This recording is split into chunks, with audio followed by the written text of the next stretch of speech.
오늘 하나님의 말씀, 하나님이 열어두신 길이 언제나 있습니다 라는 제목으로 은혜를 나누길 원합니다. 우리가 살아가는 한 반드시 만나고 겪어야 하는 것이 있습니다. 그게 무엇일까요? 인생의 문제들이에요. 난제들입니다. 정도의 차이는 있을지 모르지만 매일 순간순간마다 우리 인생길에는 마치 파도처럼 다가오는 문제들을 만날 수밖에 없습니다. 자, 그런데 사람마다 인생의 문제에 직면했을 때 문제를 풀어가는 방식이 각기 다 다른 것을 봅니다. 어떤 사람들은 지식이나 경험을 가지고 문제를 풀려고 해요. 그러나 지식이나 경험만 가지고는 문제가 풀리지 않을 때가 참 많죠. 또 어떤 사람들은 자신이 가지고 있는 인맥이나 연출을 통해서 문제를 풀려고 합니다. 다른 사람들이 힘을 빌려서 문제를 극복해 보고자 하는 것이죠. 그러나 그것도 문제를 풀기에는 역부족입니다. 심지어 어떤 사람들은 자신에게 있는 강한 의지나 신념을 가지고 어려운 문제를 헤쳐나가기도 합니다.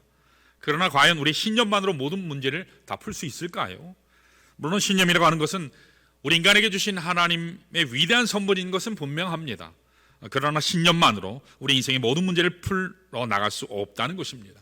제가 미국에서 목회할 때 저희 동네에 가까운 가든 그로브라고 있었는데 캘리포니아에 그게 크리스탈 처치 수정교회라고 있었습니다. 지금은 안타깝게도 천주교로 넘어갔지만 그때 담임했던 로버트 슐러라고 하는 목사님이 계세요. 사실상 이분은 적극적인 사고방식의 주창자라고도 할 수 있는 그런 굉장히 유명한 사람인데, 그는 언제나 모든 일에 적극적인 사고로 임하면 어떤 문제든 어떤 역경이든 다 극복할 수 있다, 이것을 항상 주장하는 그런 사람이었습니다. 자, 그러나 그도 나이가 들고 연세가 드니까 어느 날에 심장병에 걸렸고 그것이 심화되어서 결국은 수술을 받게 됐습니다. 그가 수술을 받고 난 후에 뭐라고 고백했는지 아십니까? 적극적인 사고방식으로도 안 되는 것이 있구나 라는 것을 깨달았다, 그렇게 이야기한 적이 있습니다. 여러분, 강한 신념만 가지고서는 모든 것을 극복할 수 없다라는 것입니다. 그래서 하나님께서는 우리에게 신념이나 인간적인 의지나 인간적인 시도만으로 인생의 문제를 풀 수 없기 때문에 하나님이 우리 인생의 모든 문제를 풀도록 주신 독특한 해법이 있습니다. 그것은 바로 뭐냐면 믿음을 통해서 인생의 문제를 풀어가는 것입니다. 우리 다 같이 따라해 볼까요? 믿음을 통해서 인생의 문제를 풀어나가는 것이다. 오늘 많은 사람들이 예수를 믿는다 고백들을 해요. 그러나 막상 문제가 닥치면 어떻죠? 먼저 하나님 앞에 나가 무릎 꿇기보다는 인간적인 방법을 적용하려 합니다. 인간적인 방법을 다 동원해서 풀어보려고 해요. 그러나 풀어보려 할수록 더욱 문제가 꼬이는 것을 보지요. 그런데 만일 우리가 지금이라도 인간적인 모든 시도를 다 내려놓고 하나님 주신 참된 해결 방법인 이 믿음을 통해서 하나님께 나아갈 수만 있다면 열리지 아니할 길이 없는 줄 믿습니다. 넘지 못할 산이 없는 줄 믿어요. 뚫지 못할 장벽이 없습니다. 어떠한 불가능도 정복해서 마침내 하나님이 우리에게 주신 축복의 그 길을 향해서 다 나아갈 줄로 믿습니다. 오늘 말씀을 보시면 믿음의 해결 방법을 사용했기 때문에 불가능했던 그 길을 열어간 좋은 예가 오늘 본문에 나와요. 여러분 잘 아시는 두 가지 사건이 오늘 본문에 나옵니다. 오늘 본문 속에 기록되어 있죠. 그 하나는 29절에 홍해를 뚫고 건너간 사건, 그것이 하나 나오고, 또 29절에 보면 여리고성을 정복한 사건, 이 두 가지 이야기가 스토리가 오늘 본문에 나와요. 각각 다른 사건이고 시기가 다 다릅니다. 자, 그러나 이 두 사건은 본질이 동일해요. 어떤 면에서 동일할까요?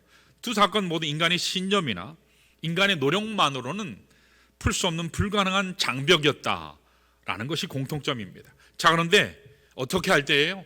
믿음을 행사할 때, 하나님을 의지하고 믿음을 행사할 때 그 바다가 갈라지고 그 성이 무너졌다라는 것입니다.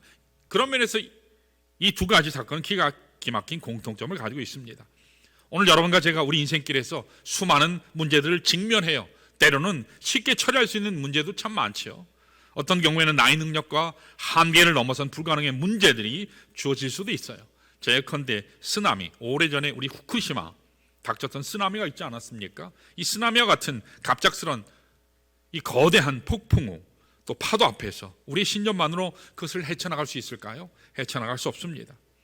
또 우리에게 어느 날 갑자기 찾아온 죽음의 질병 앞에 우리 신념만으로, 의지만으로는 극복하지 못할 문제가 너무나 많기에 오늘 이 아침 하나님께서는 우리에게 주시는 이 믿음의 방법으로 이 문제를 풀어나가기를 원하세요. 믿음을 통해서 우리에게 주어진 인생의 문제를 풀기를 원하세요. 믿음을 통해서 하나님의 능력 받기를 원하십니다. 믿음을 통해서 하나님의 방식대로 문제를 잘 감당하는 지혜를 배우시기를 원하세요.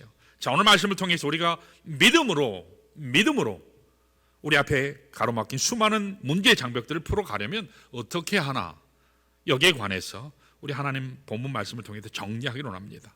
자, 우리가 정말 믿음을 가지고 인생의 문제를 해결하기를 원하면 첫 번째로 따라합니다. 선포하는 믿음이 필요하다. 예, 선포하는 믿음이 필요해요.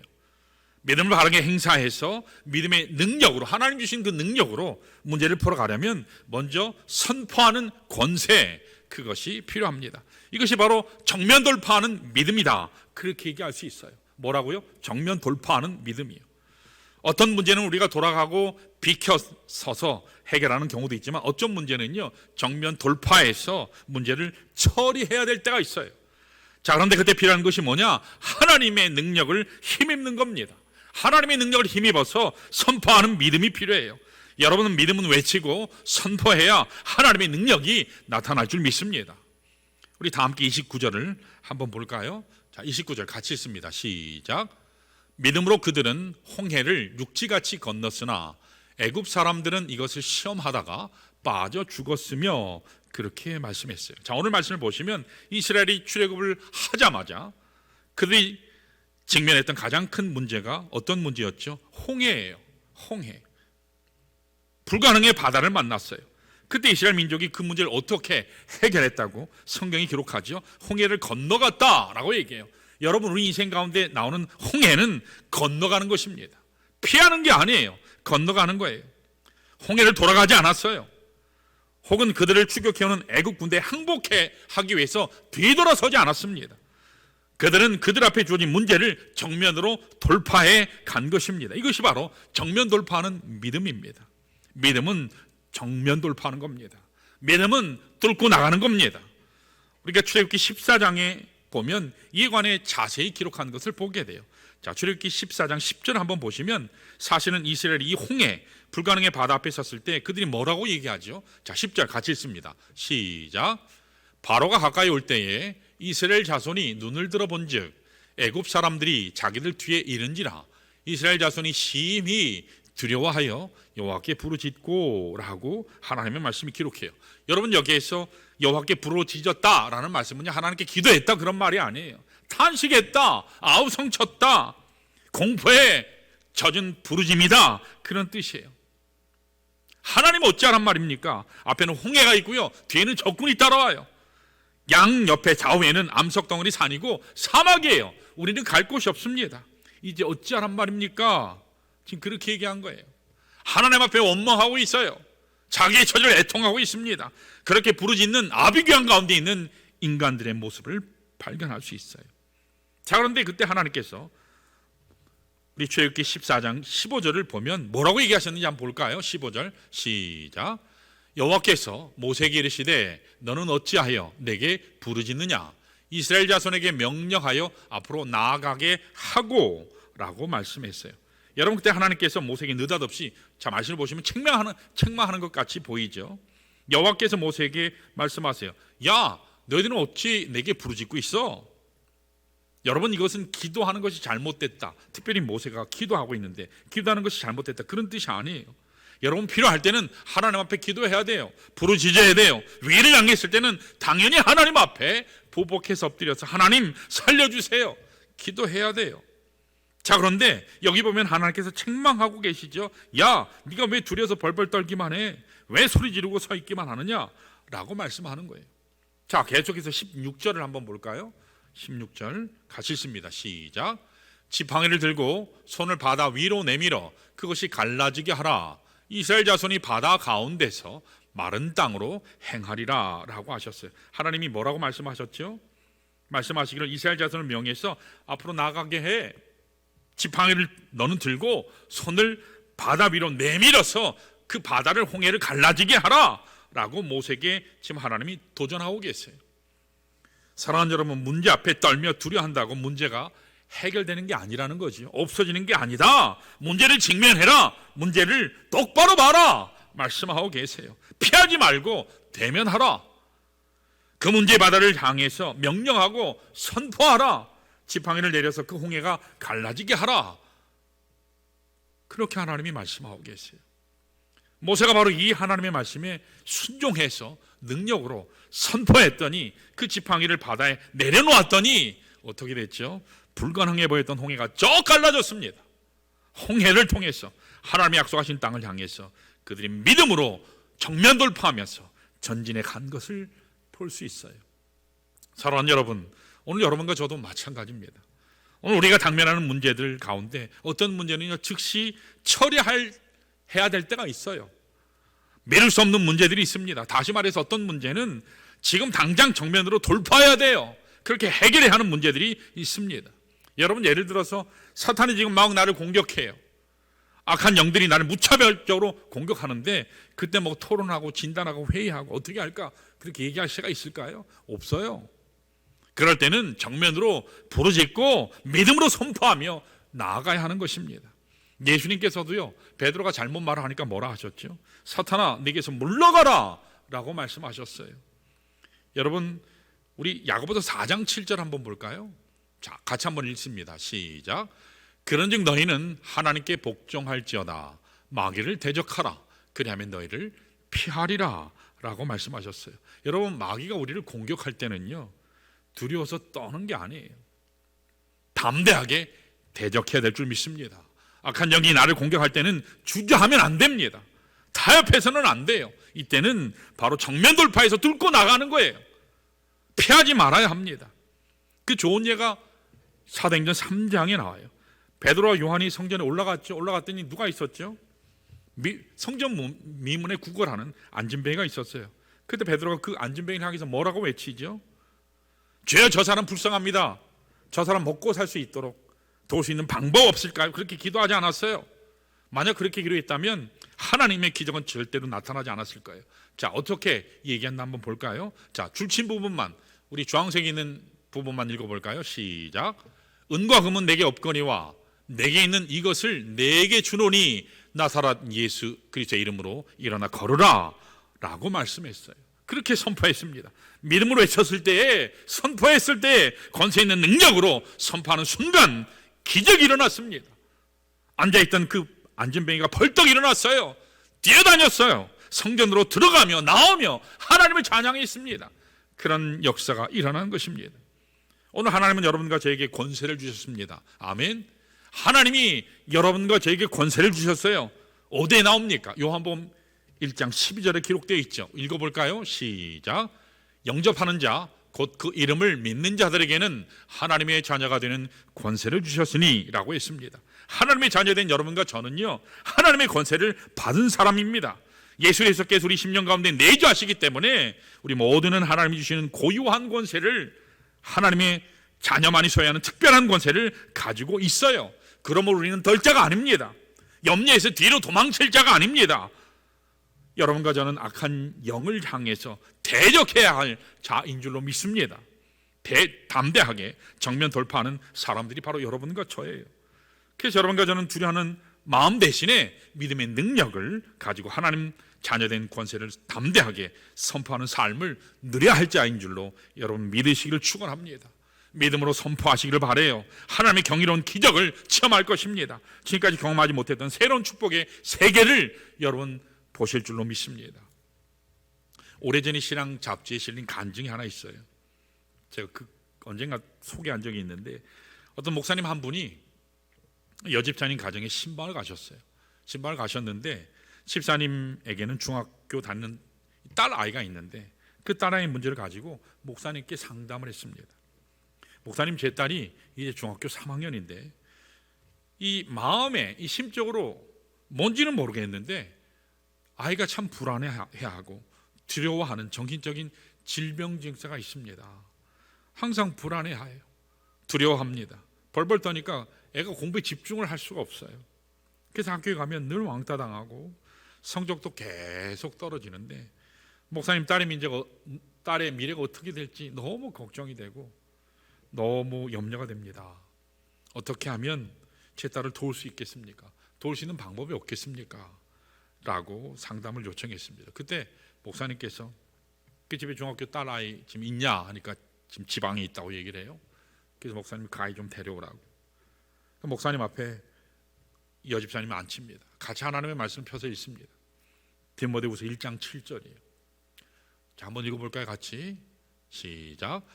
하나님이 우리에게 주신 것은 두려워하는 마음이 아니요 오직 능력과 사랑과 절제하는 마음이니 라는 말씀을 함께 읽었어요. 그러면서 목사님이 질문을 해요.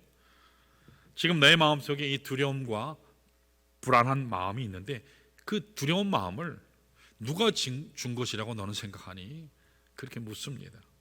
얘가 가만히 생각해 보니까 하나님 말씀에 하나님이 주신 마음이 아니라는 것을 아이가 읽었죠. 하나님 주신 마음이 아니라는 것을 그 아이가 알아요.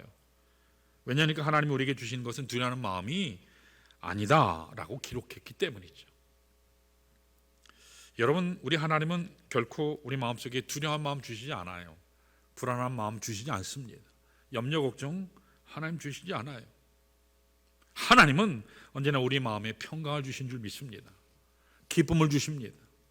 하나님 사랑의 확신을 주시기를 원하세요. 담대함을 하나님은 주시기를 언제나 원하세요.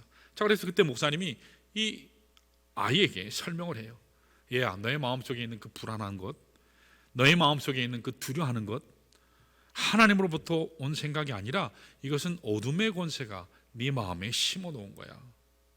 그러니까 만약 앞으로 또 너에게 두려워하는 생각이나 불안한 마음이 들면 오른손 가슴에 손을 대고 이렇게 선포해. 내 마음을 두렵게 하는 어둠의 권세여, 나사렛 예수 그리스도의 이름으로 명하노니 물러날지어다. 아멘. 그렇게 선포하고 하나님 앞에 나아가면 너의 모든 불안한 마음, 두려워하는 마음이 다 치료돼 건강하게 될 거야. 그리고 목사님께서 그 아이의 머리에 손을 얹고 간절하게 안수 기도를 하셨어요. 전능하신 하나님, 모든 인생을 창조하신 살아계신 하나님, 모든 더러운 죄, 그 더러운 죄로부터 아무것도 아닌 우리 한 사람 한 사람을 구원하신 사랑의 하나님, 지금 이 가련한 딸, 이 아이에게 믿음을 주옵소서. 믿음을 주셔서 앞으로 어떠한 문제가 생길지라도 믿음의 권세를 가지고 선포하며 살게 하옵소서. 예수님 이름으로 기도했습니다. 아멘. 그 기도 끝에 이 아이가 큰 소리로 같이 아멘 하는 겁니다. 근데 놀랍게도 그 이후부터 이 아이의 얼굴빛이 변하기 시작했어요. 밝아지기 시작했습니다. 아이들과 잘 어울리고요, 공부도 열심히 했어요. 그렇게 문제투성이었던 이 아이가요, 성적이 쑥쑥 올라갑니다. 그리고 하나님을 이렇게 만난 이후로는요, 교회 나오는 시간이요 너무 많게 됐어요. 그러니까 오히려 이제는 엄마가 걱정하게 되었다고 합니다. 성가대도 나오고 찬양팀에 나오고 수요예배, 금요기도회, 주일예배 등 열심히 신앙생활을 합니다. 입시 공부해야 될 아이가 거의 교회 나와서 사니까 오히려 엄마가 걱정을 하게 됐어요. 그 해 고3이 되었는데 이 아이가 공부를 너무너무 열심히 했어요. 신앙생활도 열심히 하고 학교 공부도 열심히 하고 전교에서 1등을 했다고 합니다. 그리고 그 해 대학 입시 시험에 응시했는데 3개 대학교에 합격을 했어요. 그 하나가 이화여대 의과대학이고 다른 학교는 서울대 사회과학대학이고 나머지는 순천향 의과대학이었어요. 3대학에 동시 합격한 겁니다. 이 중에 어디를 갈까 열심히 즐거운 고민을 하다가 이화여대 의과대학을 갔다고 합니다. 사랑하는 여러분, 무엇이 한 아이의 인생을 바꿔놓았죠? 마음속에 두려워하는 마음 대신에 믿음의 권세를 갖는 순간 그 아이의 인생이 바뀐 겁니다. 믿음의 권세를 가지고 하나님께 나아가는 순간 그때 마음속에 어둠이 사라지고 그 심령 속에 하나님이 주신 참된 평화, 고요한 안식이 찾아온 것입니다. 더 나아가서 하나님 주신 은혜, 그 은혜로 영혼이 밝아졌어요. 폭포수 같이 넘치는 지혜가 그에게 주어졌고 성령 하나님이 주신 영감이 그 아이의 심령을 지배했어요. 그래서 다른 사람보다 더 탁월하게 됐고 뛰어난 인생이 된 것입니다. 오늘 여러분 마음속에 사탄이 나를 공격하고 두려워하는 생각이 나를 공격할 때 여러분 직접 그 문제를 하나님 앞에 들고 나아가서 기도하고 선포하시기를 바랍니다. 하나님이 이미 나에게 승리를 주셨다. 예수 그리스도 안에서 십자가의 능력과 부활 생명을 이미 내게 주셨다. 그러므로 내 안에 내주하시는 성령께서 이미 기적의 파워를 가지고 계신다. 나는 선포하면 된다. 나의 삶을 하나님이 주도하신다. 이 믿음 가지고 하나님 앞에 나아가시기를 축원합니다. 그러면 정면 돌파하게 될 줄 믿습니다. 반드시 길이 열릴 줄 믿습니다. 어떤 사망의 음침한 골짜기도, 불경기도, 불가능한 인생의 바다도, 질병들도, 관계의 아픔들도 다 뚫고 나아갈 줄로 믿습니다. 자와 같이 믿음으로 승리하시기를 축원합니다. 첫 번째로 이렇게 우리가 인생의 문제를 풀어가는 첫 번째 비결은 믿음으로 정면 돌파하는 겁니다. 자, 둘째로 따라할까요? 채우는 믿음을 가져야 한다. 뭐라고요? 채우는 믿음을 가져야 한다. 여러분, 우리가 믿음을 행사하는 또 다른 모습은요, 채우는 믿음이에요.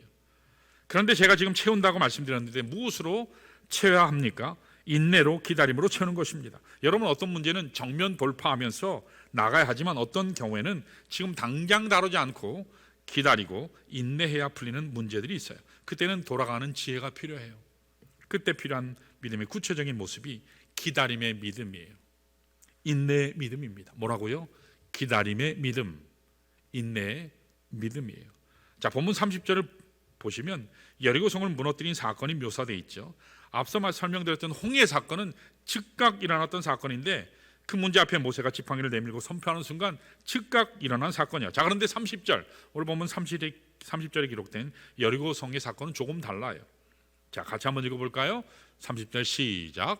믿음으로 7일 동안 여리고를 도니 성이 무너졌으며 라고 얘기했어요. 여러분, 어떤 문제는 하나님께서 지금 하나님께 즉시 기도하고 선포하면 해결되는가 하면 어떤 문제는요, 시간이 걸린다는 거예요. 시간이 걸려요. 하나님이 계획하신 하나님의 때, 내 때가 아니고 내 시간이 아니고 하나님이 계획하신 하나님의 때, 분량이 차야 성취된다는 것입니다. 자, 여기 오늘 하나님의 말씀에 나오는 여리고성이 어떻게 해서 정복됐죠?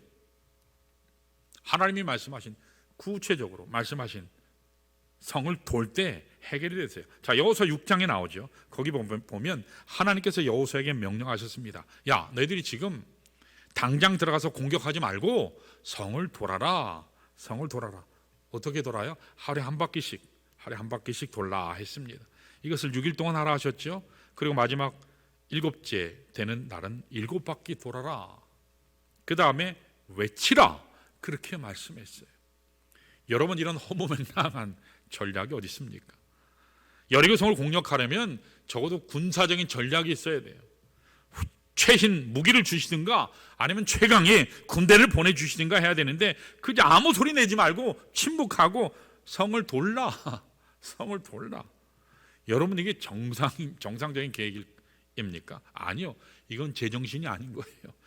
제정신이면 절대로 돌 수 없어요. 얼마나 비합리적인 하나님의 명령처럼 보여요. 그럼에도 불구하고 이스라엘 전체는 6일 동안 기다리며 인내하며 침묵해요. 그들은 이렇게 생각했을 거예요. 그래, 당장은 해야 되지 않지만 하나님이 말씀하셨으니까, 하나님이 말씀하셨기 때문에 무엇인가 이유가 있을 거다. 이런 믿음으로 하나님의 말씀을 순종했어요. 맡기는 믿음, 초월하는 믿음. 7바퀴를 마지막을 돌고 함성을 지르는 순간 어떻게 됐죠? 기적이 일어났어요. 여리고성이 무너졌습니다. 사랑하는 여러분, 우리 인생 가운데서도 우리가 직접 문제를 풀어야 할 경우도 있지만 기다려야 될 때가 있어요. 기다리는 거 속 터지잖아요. 근데 인내해야 될 때가 있어요. 인내로 풀어야 할 인생의 과제들이 있어요. 저는 특별히 인간관계에서 일어나는 문제를 푸는 비결이 바로 여기 있지 않나 생각돼요. 여러분, 제일 인생 살면서 힘든 게 누구죠? 사람이요, 사람. 물질이 아니에요. 물질은 내가 열심히 일하면 벌 수 있어요. 공부요? 공부도 아니에요. 공부도 내가 열심히 공부하면 돼요. 그런데 사람은 참 크게 되질 않아요. 여러분, 자녀가 말을 안 들어요. 당장 뜯어 고칠 수 있을까요? 고칠 수 없어요. 기다림의 시간이 필요해요. 인내의 시간이 필요해요. 정말 믿음으로 기다리면서 하나님이 작정하신 그때에 역사가 일어나도록 기다려야 돼요. 아내에 대한 문제도 마찬가지예요. 남편에 대한 문제도 마찬가지예요. 가정에 대한 문제, 교회에 대한 문제, 여러 가지 우리 인간관계 복잡한 문제들도 다 마찬가지예요. 하루아침에 풀리지 않아요. 해결되지 않습니다. 때로는 묵묵히 침묵하며 내 마음에 들지 않지만 속 터지지만 죽을 지경이지만 침묵하며 나의 현실의 여리고성을 그냥 도는 인내의 모습이 필요할 때가 있어요. 그때 하나님이 하나님의 때에 문제를 풀어 주신다는 거예요. 여러분, 내 때가 아니라 하나님의 때예요. 여러분, 하나님의 때가 가장 복된 날인 줄 믿습니다. 여러분 믿으시기를 바라요. 특별히 우리 인생 사례에서 위기를 자주 맞는 것이 뭐죠? 부부 문제예요. 여러분 살아보면 인간관계에서 끝까지 가는 게 저는 부부가 아닌가 생각이 돼요. 부부 문제예요. 부부 문제만큼 풀어내기 쉽지 않은 도전 과제가 없지 않을까 생각이 됩니다. 영국에 에드워드 7세라는 왕이 있었습니다. 이 왕이 18살 됐을 때에 성인식을 하고 18살 이 성인식이 되었기 때문에 영국 국왕에 등극하게 됐어요. 영국 국왕의 자리에 오르게 됐습니다. 자, 그런데 재미있는 사실은 영국의 일반 백성들은 21살이 되어야 양친의 허락 없이 결혼하는 것이 가능했다고 해요. 그래서 백성 중에 한 사람이 질문을 했습니다. 아니, 영국에서는 18살만 되면 대영 제국의 왕도 될 수 있는데 유독 결혼하는 것에 대해서는 왜 21살이 돼야만 할 수 있게 만들었습니까? 질문했어요. 그때 에드워드가 재미있게 그러면서도 간단하게 대답합니다. 제가 하는 말이 아니에요. 오해하면 안 됩니다. 자매님들 오해하지 마세요. 여자를 다스리는 것이 나라를 다스리는 것보다 훨씬 힘들기 때문이다. 그렇게 얘기를 했어요. 여러분, 여자든 남자든 사람을 다스린다라고 하는 것은요 정말 쉽지 않아요. 여러분, 예수님께서 제자들을 다루었던 방식을 한번 생각해 보세요. 예수님이 처음 그들을 만나셨을 때요, 그들은요 형편없는 사람들이었어요. 배우지 못한 사람들이었어요. 예수님이 뭐라고 말씀하면 이해를 못했어요. 무식하고 무지한 제자들이었습니다. 그런 제자들에게 무슨 희망이 있겠습니까? 자, 그런데 예수님은 3년 동안 인내하셨어요. 기다리셨어요. 기도하셨어요. 그리고 마지막 날 밤까지도 예수님의 의도를 전혀 알아차리지 못한 그 제자들에게 주님이 말씀하시기를 이렇게 얘기하셨어요. 너희가 지금은 다 알지 못하지만 때가 되면, 하나님의 때가 되면 알 날이 올 거야. 그렇게 말씀하셨어요. 여러분, 이것이 주님의 우리를 향하신 기다림이에요. 주님의 우리를 향하신 기다림이에요. 우리를 향하신 주님의 인내하심입니다. 오늘 여러분과 제가 여기까지 오게 된 것, 이 자리에 앉아 계신 것, 다 주님의 인내하심 때문이에요. 길이 참으심 때문인 줄로 믿습니다. 내 능력이 아니에요. 내 노력이 아니에요. 하나님의 인내하심과 은혜로 온 것입니다. 오늘 우리가 인간관계를 풀어갈 때 하나님 안에서 하나님의 때와 시간을 기다릴 줄 아는 지혜가 필요해요. 돌아갈 줄 아는 지혜가 필요합니다. 지금 내가 당장 내 경험과 내 능력으로 부딪히고 대결해도 해결해도 괜찮지만 지금은 부딪히지 않고 돌아가는 지혜가 필요해요. 때때로는 양보해야 할 수 있는 그런 지혜, 포기할 수 있는 지혜가 필요합니다. 여러분, 포기하는 것도 여러분 용기가 있어야 할 수 있어요. 그리고 내려놓을 수 있는 결단이 우리 모두에게 있을 때 우리는 인간관계의 승리자가 될 줄로 믿습니다. 자, 이와 같이 정면 돌파나 옆으로 돌아가는 이 측면 돌파가 믿음을 행사하는 중요한 비결이에요. 자, 마지막 세 번째 따라할까요? 위를 향하여 구하는 믿음이 필요하다. 위를 향하여 구하는 믿음이 필요해요. 여러분, 우리 인생의 문제 가운데 정면으로도 되지 않고 측면으로 돌아가도 되지 않는 문제들이 있어요. 동서남북 어디를 둘러봐도 길이 없을 때가 있어요. 앞뒤 좌우를 살펴봐도 길이 보이지 아니할 때 그때 우리가 택해야 할 믿음의 해법이 무엇일까요? 그것은요, 나를 주목하시며 나를 도우시는 하나님, 그 위에 계신 하나님, 그 하나님을 향해 구하는 믿음이 필요해요. 여러분과 제가 우리 인생에서 나의 능력을 아무리 행사해도, 아무리 기다리고 애원해도 풀리지 않는 인생의 숙제가 나에게 주어졌을 때, 그때는 우리가 하나님의 은혜를 구하며 위를 바라보는 지혜가 필요해요. 그때 하나님의 기적이 우리 삶 속에서 일어날 수 있습니다. 자, 우리 다 같이 31절을 볼까요? 31절이 이렇게 나옵니다. 같이 읽습니다. 시작. 믿음으로 기생 라합은 정탐꾼을 평안히 영접하였으므로 순종하지 아니하는 자와 함께 멸망하지 아니하였도다 라고 했습니다. 자, 오늘 말씀 속에 보면 한 사람이 나오죠. 누구요?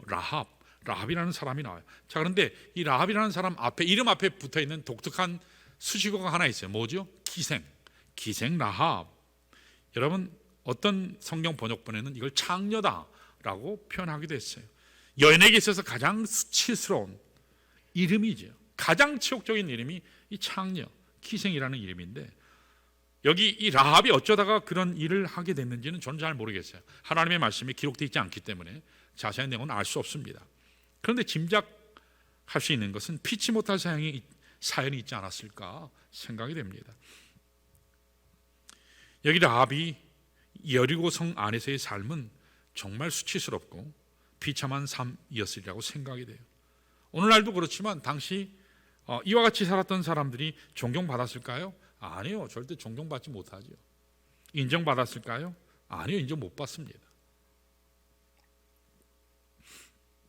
걔 가문이 귀족도 아니었잖아요. 고상한 집안도 아니었습니다. 분명히 라합은요, 그가 사는 그 여리고성 안에서 멸시받았어요.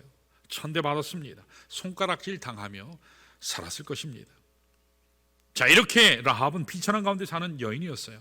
자, 그런데 굉장히 중요한 게 한 가지가 있어요. 그러나 그녀의 마음속에는 여리고성에 가는 그 모든 사람들에게는 없는 정말 소중한 한 가지가 있었어요. 여러분, 그게 뭘까요? 그게 뭘까요? 그건요, 여호와 하나님을 향한 믿음이에요. 여호와 하나님을 향한 믿음. 그 한 가지, 이 한 가지를 라합은 가지고 있었어요. 내가 돈을 가졌다, 내가 권세를 가졌다, 내가 좋은 가문에 태어났다, 나는 건강을 소유했다, 자랑하는 사람들이 그 여리고성 안에는 가득 차 있었지만, 그러나 라합에게는 여리고성의 그 사람들, 거기 거하는 주민들이 가지 못했던 것이 있었어요. 그게 믿음이에요.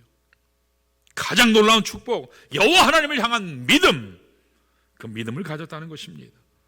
그래서 여호수아 2장 말씀을 보시면 이 라합이 이스라엘 정탐꾼이 여리고성을 정탐하러 왔을 때 그들을 숨겨주고 나서 뭐라고 고백했는지 아세요? 여호와께서 당신들에게 이 땅을 주신 것을 나는 알고 있어요. 여호와 하나님께서 홍해를 마르게 하신 것, 여호와 하나님께서 요단 저편의 아모리족 속에 가장 강성한, 그 당시 고대에 가장 강성했다 하는 아모리족 속의 왕들을 멸절시킨 것을 우리가 알고 있어요. 당신들의 여호와는 하늘과 땅의 유일한 하나님입니다. 고백했어요. 여러분, 여기 라합은 비록 겉모습은 초라했어요. 가진 것은 부족했어요. 그의 신분은 비천했습니다. 그러나 그의 마음속에는 그 누구도 갖지 못한 여호와 하나님을 향한 존귀한 믿음, 이 믿음을 소유했기 때문에 여리고성 도성 전체가 다 멸망할 때에도 오직 이 여인의 가정만큼은 구원받는 축복을 누리게 된 것입니다. 그때 정탐꾼이 기생 라합에게 약속을 해요. 뭐라 약속하죠? 이게 여호수아서 2장 18절에서 20절에 나옵니다. 자, 우리 다 같이 한번 세 절이니까 합독해서 읽습니다. 시작. 우리가 이 땅에 들어올 때에 우리를 달아내린 창문에 이 붉은 줄 매고 또 내 부모와 형제와 내 아버지의 가족을 다 내 집에 모으라. 누구든지 내 집 문을 나가서 거리로 가면 그의 피가 그의 머리로 돌아갈 것이요 우리는 허물이 없으리라. 그러나 누구든지 너와 함께 집에 있는 자에게 손을 대면 그의 피는 우리의 머리로 돌아오려니와 내가 우리의 이 일을 누설하면 내가 우리에게 서약하게 한 맹세에 대하여 우리에게 허물이 없으리라 하니 라고 했어요. 이걸 요약하면 우리가 여리고성을 공격하는 그날에 당신 그 집에 창문에 붉은 줄을 늘어뜨려 놓으세요. 그러면 그 줄이 있는 당신의 집을 우리가 보호할 것입니다. 여러분, 이것은 구속사적인 차원에서 해석하면 이 붉은 줄이 상징하는 바는 예수 그리스도의 보혈을 얘기해요. 예수 그리스도의 피를 얘기해요. 주님의 십자가를 상징하는 것입니다. 여러분, 사실 이 여인은 가진 것도 없어요. 능력도 없어요. 존귀한 신분도 없고 권세도 없지만 그를 구원하신 하나님을 향한 믿음이 있었기 때문에 이 붉은 줄을 붙잡고 하나님 은혜의 줄을 붙잡고 그 도성이 멸망하는 그날에 생명이 구원받는 축복을 누리게 된 것입니다. 오늘 여러분과 제 삶 가운데서도 필요한 것이 바로 이겁니다. 우리가 이 세상을 살아갈 때 정말 사방에 우겨쌈을 당할 때 있어요. 거기에도 도움의 손길을 기대할 수 없는 삶의 정황이 있습니다. 절박한 상황을 만날 수 있어요. 아무리 노력하고 애써도 더욱 밑으로 빨려 들어가는 수렁을 만날 때가 있습니다. 그때 우리가 어디를 향해 가야 될까요? 그때는요, 위를 향해 외쳐야 합니다. 위를 향해 외치시기를 축원합니다. 저 위에 계시는 더우시는 나의 하나님, 전능하신 여호와 하나님 걸그를 구해야 할 줄 믿습니다. 왜 그래야 할까요? 그게 고린도후서 4장 7절에서 10절에 약속의 말씀을 보면서 우리가 확인할 수 있습니다. 자리 한번 볼까요? 고린도서 4장 7절에서 10절 같이 읽습니다. 천천히 읽습니다. 7절 시작. 우리가 이 보배를 질그릇에 가졌으니 이는 심히 큰 능력은 하나님께 있고 우리에게 있지 아니함을 알게 하려 함이라. 우리가 사방으로 우겨쌈을 당하여도 쌓이지 아니하며 답답한 일을 당하여도 낙심하지 아니하며 박해를 받아도 버림받지 아니하며 거꾸로 때림을 당하여도 망하지 아니하고 우리가 항상 예수의 죽음을 몸에 짊어짐은 예수의 생명이 또한 우리 몸에 나타나게 하려 함이라 라고 말씀했어요. 사랑하는 여러분, 하나님께서 이미 우리에게 십자가의 희생을 통해서 붉은 줄 대신 예수 그리스도, 보배 대신 예수 그리스도가 질그릇과 같은 우리지만 그러나 내 안에 있기 때문에 우리는 승리할 수 있는 겁니다. 그래서 여러분과 제가 비록 사방으로 우겨쌈을 당해도 쌓이지 아니해요. 믿을 것 같이 답답한 일, 억울한 일 당해도 낙심하지 아니해요. 죽을 것 같은 압제의 핍박을 받아도 결코 버림받지 아니하는 것입니다. 거꾸로 뜸을 당하도 넘어질 수는 있을지라도 결코 패배하지는 않습니다. 왜요? 십자가에 예수가 날 구원했기 때문이에요. 왜요? 부활하신 예수가 나를 살리셨기 때문입니다. 사랑하는 성도 여러분, 우리 시간에 다 같이 일어나셔서 우리 함께 하나님 앞에 이 십자가의 예수, 부활하신 예수, 예수를 붙잡고 하나님 앞에 우리의 문제를 들고 나아가서 선포하는 믿음으로, 채우는 믿음으로, 위를 향하여 하나님 은혜를 구하는 믿음으로 이 시간 나아가기를 원합니다. 우리 시간에 다 같이 두 눈 감고 우리 하나님 앞에 기도하기를 원합니다. 고개 숙이시고 우리 두 손 모으고 하나님 앞에 기도합니다. 여러분, 우리 가운데 실수하지 않는 사람 아무도 없어요. 상처받지 않는 사람, 상처 주지 않는 사람 아무도 없습니다. 수많은 실수가 있고 실패가 있고 연약함과 상처가 있음에도 불구하고 나를 위해 죽으시고 부활하신 붉은 줄 대신 예수를 여러분 그 믿는 믿음으로 이 시간 나아가기를 원해요. 우리 인생에 수많은 불가능의 홍해 바다들이 있어요. 불가능의 철옹성인 여리고성들이 있습니다. 어떻게 깰 수 있을까요? 선포하는 믿음으로 정면 돌파하여 나감으로 될 수 있어요. 어떻게 깰 수 있어요? 채우는 믿음으로 하나님의 때를 기다림과 인내함으로 우리 수많은 여리고성들 여러분 다 돌파해 낼 줄 믿습니다. 사면초가의 상황에서 모든 환경과 조건을 뒤로 하고 하늘 우러러 위를 향하여 하나님의 은혜를 구하는 믿음으로 나가면 여러분은 항상 승리하는 복된 자 될 수 있습니다. 이 시간 우리 하나님 앞에 기도할 때 이렇게 기도했으면 좋겠어요. 살아계신 하나님, 어떤 시련 가운데서도 정면 돌파하게 하옵소서. 어떤 경우에도 채우는 믿음으로 하나님의 시간을 기다리게 하옵소서. 다 막힐지라도, 사방에 우겨쌈을 당할지라도, 답답한 일을 당할지라도, 박해를 받을지라도, 내가 거꾸로 뜸을 당할지라도 저 위에 계신 나를 향해 지금도 웃고 계시는, 미소 지으시는 그 하나님 향해 나가는 믿음 갖게 하셔서 내가 다 들고 가게 하옵소서. 이 같은 기도로 우리 다 같이 이 시간 합심해서 기도하겠습니다.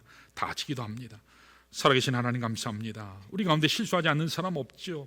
상처받지 않는 사람, 상처 주지 않는 사람 아무도 없습니다. 그러나 수많은 실수 가운데, 실패 가운데 연약함이 있다 할지라도, 상처가 있음에도 나를 위해 죽으시고 벌하신 붉은 줄 대신 예수 믿는 믿음으로 나아가면 우리가 살 줄 믿습니다. 불가능의 홍해들이 있고 철옹성에 여리고가 있지만 선포하게 하옵소서, 뚫고 나가게 하옵소서. 저는 믿음으로 하나님의 때를 온전히 기다림으로, 인내함으로, 주 예수께서 인내함으로 십자가를 못 박히셨듯이 우리도 인내함으로 죄의 때를 기다릴 수 있도록 하나님께서 역사하옵소서. 질병이 떠나가게 하시고 어둠의 권세가 떠나가게 하시고 악한 자 다 떠나가게 하셔서 하나님의 살아계심을 온전히 경험하는 죄의 사람들 되게 하옵소서. 어떤 사면 초과의 상황 가운데서도 모든 환경과 조건을 뒤로하고 하늘 보게 하셔서 위를 향해 하나님을 애고하는 믿음으로 항상 승리하는 죄복단 하나님의 사람들 될 수 있도록 주여 축복하시기를 간절히 원합니다.